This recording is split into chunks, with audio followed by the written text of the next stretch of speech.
which is arsenic. Really nasty, poisonous stuff. But it's a beautiful green colour, so we put that in the lollies anyway. If you wanted a blue lolly, there was a similar ingredient called copper sulphate. I'm happy with that, thank you. Yep, copper sulphate. Very poisonous as well, but it's a gorgeous blue. If you want a red lolly, it's an interesting one. Has anybody heard of cochineal before? A few nods. Do you know what it's made from? What's he getting from them? Not sure?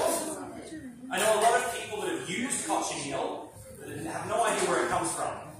The cochineal red comes from the cochineal beetle, native to South America. She turns a lovely bright red, the female of the species in mating season. Cut it up. So you squish them up by the thousands, you end up with a lovely bright red food dye. So how's that stand, everybody? Bud lollies. Yeah. Yay! But, yeah, thank you. But, as gross as it sounds, you've probably all eaten cochineal before. It's completely harmless, it's non-toxic, very commonly used as a natural red dye in food, in cosmetics, and in fabric. So we see the red coat soldiers this afternoon.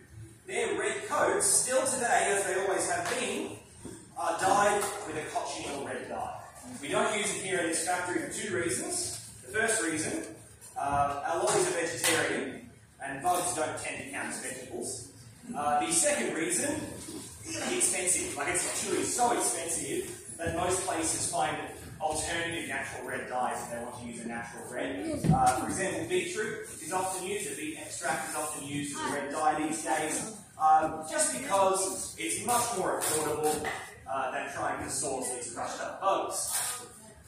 Another bit of trivia, if you're interested at all, the prickly pear cacti problem that we have here in Australia, that is because the British wanted to grow our own sort of farms of cochineal beetles here in Australia. They're living in cacti, the prickly pear cactus. So they brought over all these cacti for the breeding of larval cochineal beetles, hoping they'd take off. The beetles all died. The cactus loved it here. So it's another successful introduced species by the British. Thank you very much. Did anyone catch a train from Melbourne to Ballarat today? Yep. Did you see the plants on the side of the road about halfway? If you want on the way back, just look out the window in Baptist Marsh to Melton, you'll see them growing on the side of the road. Yeah. They introduced I forget the breed of moth. Do you remember the breed of moth they introduced? No. They introduced some breed of moth that are known as the cactus eater and cactus killer to try to bring back these cacti. And then, of course, we had a moth that's not supposed to be in our ecosystem. And, well, you know, it's the cane toads all over again. And they brought out foxes eat the moths, didn't they? Yeah. Yeah. Everything's so good for hunting. Such a good move. Nonetheless, we used all different kinds of nasty things, as I said. Some of them weren't so bad. Chimney soot sounds pretty gross, and certainly eating cubic carbon's not great for you, but it's a great black food dye, so we'll throw a bit of chimney soot in there too. Rust is a great orange or yellow, lots of different options. And then this roller here, this is the original Brown family rolling press. This machine was invented, or patented, in the 1840s, and then was purchased second-hand in the 1850s before they came over here to England. From England, sorry to say. So it's about 175 years old, but it's had a bit of work done on it. The handle and the base are original. The brass fittings on the top here, and the rollers, they are not original. They have to be replaced over time, because they do wear thin, and they make a less consistent lolly. They also had to be replaced about 100 years ago now, because, not just because they were thin, but because they were made out of lead. So we use brass now. Back in the day, we used thread, which, based by the little laugh there, I hear a few people out there know, lead's not great for you folks. You really shouldn't eat lead. You shouldn't eat things that have trace elements of lead in them. At least not very often you shouldn't do. And that's okay though, because people ate lollies so rarely, they weren't getting sick from these trace elements and poisonous ingredients, trace elements of lead in there. You maybe be eating one lolly a day at the absolute most, and eat hundreds. Does anybody out there know why you would only eat maybe one lolly a day? Any ideas? What do you think? Nice and loud, it's very loud in here. You don't know? Cavities! No, nobody had any idea how bad sugar was for their teeth, because Good guess. No! Any other ideas? Why would you not want to eat lots of lollies? What do you think? No listening! Sorry?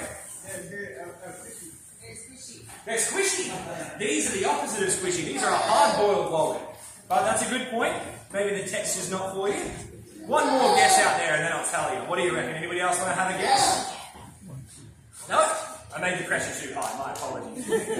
No, so the reason you wouldn't eat too many lollies is because lollies were really expensive. Because sugar was really expensive. In the 1800s, we didn't grow it here in Australia yet. We had to have it imported, usually from the West Indies. So the Caribbean, and then they had some other plantations in Africa, but mostly in these tropical sort of equatorial regions. The Caribbean was providing the vast majority of all of the sugar for the British Empire and all of our trade routes and whatnot. So lots of sugar from this one place, very expensive. If you want to go buy a bag of lollies today, it'll cost you $3.50. If you want to go buy the same bag of lollies in the 1800s, it'll cost you the equivalent of about $20. So $20 for a bag of sweets. Does that sound like a fair trade? No, not so much.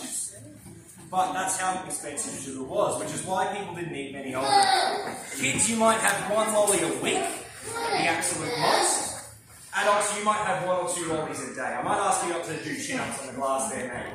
It is made out of glass, so not really chin-up material.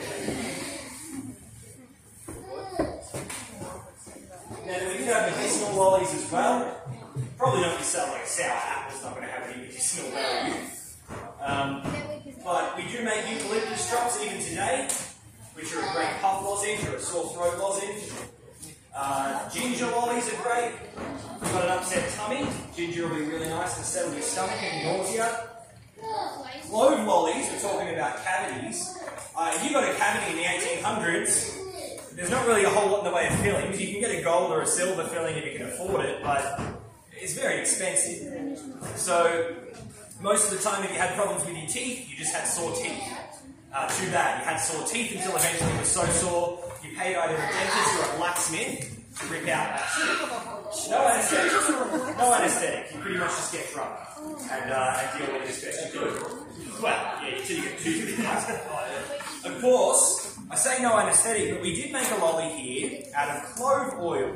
And clove oil does have a mild anaesthetic effect. So you suck on a clove lolly for a bit, and that will... please leave that wooden door open, mate. If you close that, it locks. You lad! Hey! Leave that open, please. Thank you. Yeah, clove lolly, you suck on that for a few minutes, and it will actually stop any pain in your mouth. Just for a little bit, which is quite nice. Not going to do you any favours in the long run, of course, but there you have it. Now what I'm doing now is just sprinkling some flour on top. Again, this is gluten-free blended flour, rice and corn that we use here.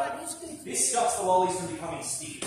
So if you ever leave a jar of lollies with the lid open for too long, they go sticky. They suck the moisture out of the air. This just slows that process down long enough for the lollies to cool down and be packed away. This last strip I rolled through, still very flexible. This first strip here, might even go with the second one, it's a bit shorter. A little bit easier. This second strip here should be firm enough now for me to break apart. Give them all a bit of a wriggle up and stuff at the table. Very good. Alright. So here we go. A bit of air on it. And there we go. So the cooler they are, the better they smash. So they're still a bit wriggly now. The thin layer of webbing or flashing between each sweet, you drop that on the table, and it breaks them apart.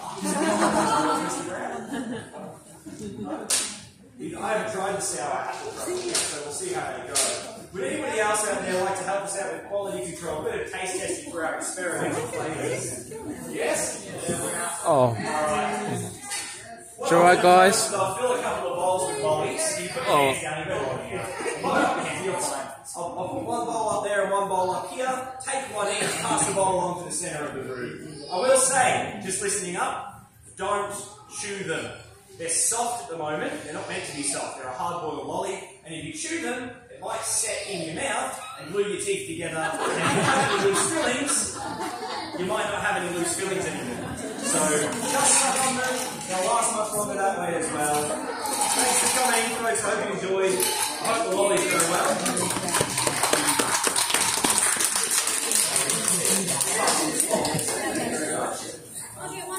And be sure just take one. They are fewer sugar, you really don't need one.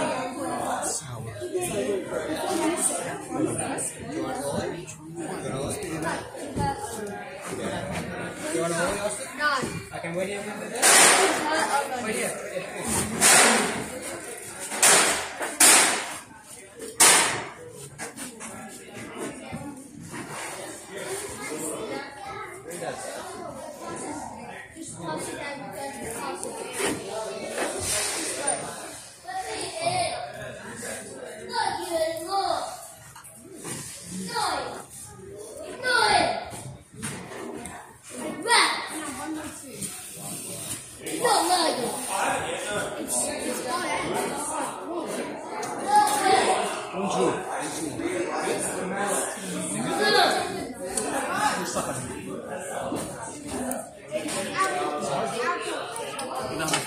This is amazing, guys.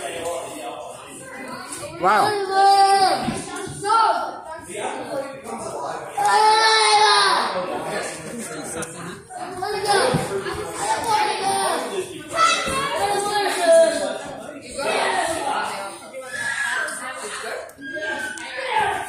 Although, I will say it's nice to have a mix of bowls and pieces.